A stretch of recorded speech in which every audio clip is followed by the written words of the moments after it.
কালারটা আশ্বাস করে নিয়েছি আর কি।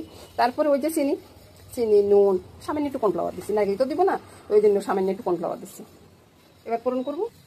এবার বন্ধু ওই যে ঠান্ডাগুলো থাকবে, আমি এখানে ভাবছি কোনো হলুদ বা লঙ্কার গুঁড়া কিছু দিব না, বন্ধুরা ভগবানের জন্য করবো তো আমি এভাবে করে নেব।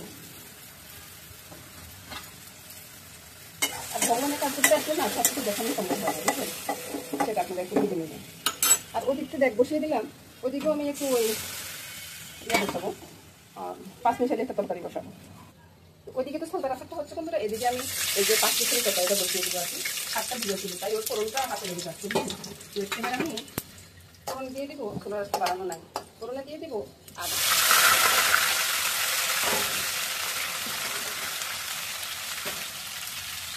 আদাটা একটু ভাজা হলে আমি দিয়ে তরকারি। এবার আমি এদিকে বন্ধুরা এখানে সিমের বেশি, তারপর ভালো করে দেখে নেবেন কিন্তু, তারপরে ধনিয়ার গুঁড়া, নুন, চিনি, হলুদ, লঙ্কা একসাথে দিয়ে